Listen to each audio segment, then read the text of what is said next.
Good morning, and we are in chapter 2 of Moroni, and it's again a short chapter, and so it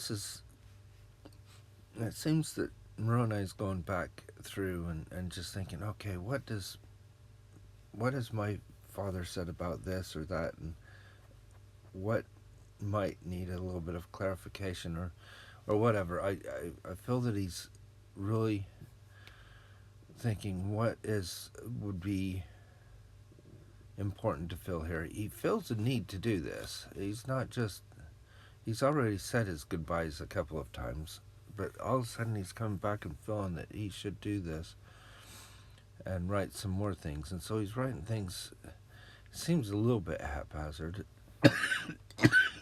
just going through and we'll talk about this, we'll talk about that.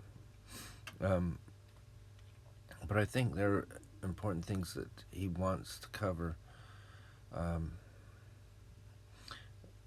while he can, and maybe that he's reading the history which his father wrote and said, we can just talk about this a little bit. And this is one of them. He goes back to when Christ appeared to the people in the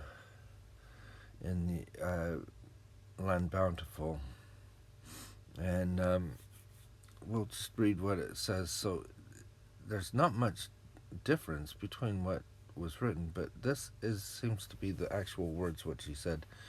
So the words of Christ which he spake unto his disciples, the 12 whom he had chosen, as he laid his hands upon them.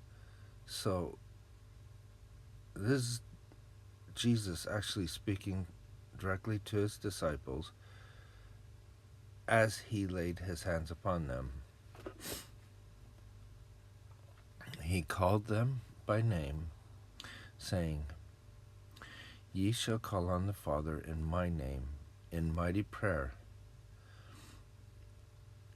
And after ye have done this, ye shall have power, that to him whom ye shall lay your hands, ye shall give the Holy Ghost. And in my name shall ye give it, for thus do mine apostles. Now Jesus spake these words unto them at the time of his first appearing, and the multitude heard not, but the disciples heard it, and on as many as they laid their hands fell the Holy Ghost. So that's the whole verse, and let's pick it out a little bit. First of all, if we go here, I think this is it. Yeah. So this is in 3rd Nephi, when he's talking to the multitude. And the multitude heard not the words which he spake, therefore they did not bear record, but the disciples bear record that he gave them the power to give the Holy Ghost. And I will show unto you hereafter this record is true. So that's what Moroni's father, Mormon, wrote. And he's gone, well, actually, I can do one better here. I've got room. I'm going to actually give the words which he spake. And put this in the record so that we know that that's how he did it. Two things as well. First, ye shall call on the Father in my name in mighty prayer. So they didn't just go around doing, giving the Holy Ghost of their own volition. They called upon the Father in the name of Christ in mighty prayer. And we see that the next day when, I don't think any of these hook to it, but maybe I should. Let's just look really quick at this footnote, the call, but I do find it interesting that Ether 4:15, which Moroni already wrote, Behold, when ye shall rend that veil of unbelief which doth cause you to remain in your awful state of wickedness, and hardness of heart, and blindness of mind, then shall great and marvelous things which have been from the foundation of the world from you. Yea, when ye shall call upon the Father in my name with a broken heart and contrite spirit, then shall ye know that the Father hath remembered the covenant which he made unto your fathers, O house of Israel. So both of these were written by Moroni. One talking about what we should do to get to know the will of the Father, and here, well, both of them really, to know the will of the Father. This to the disciples, and the other to those of our day. But to call on the Father in mighty prayer.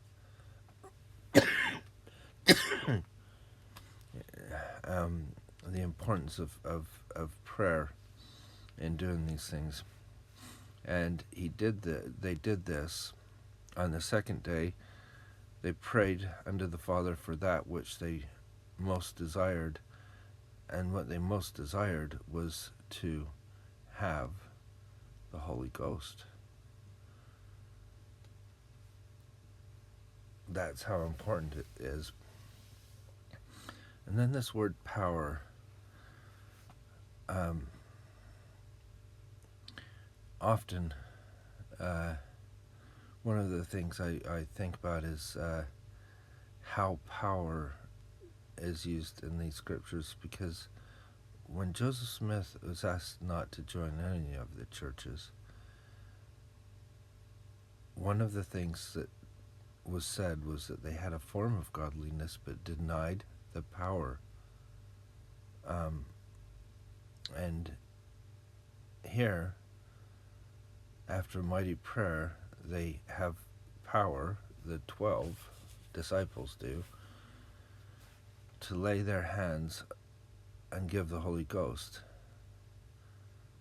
And so after that, as it says, on as many as they laid their hands fell the Holy Ghost.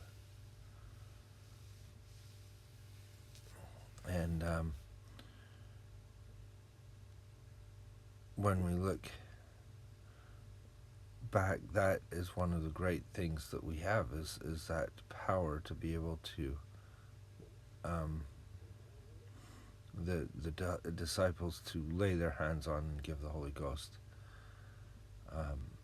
And I think we'll hear more about the Holy Ghost in some of these chapters as well,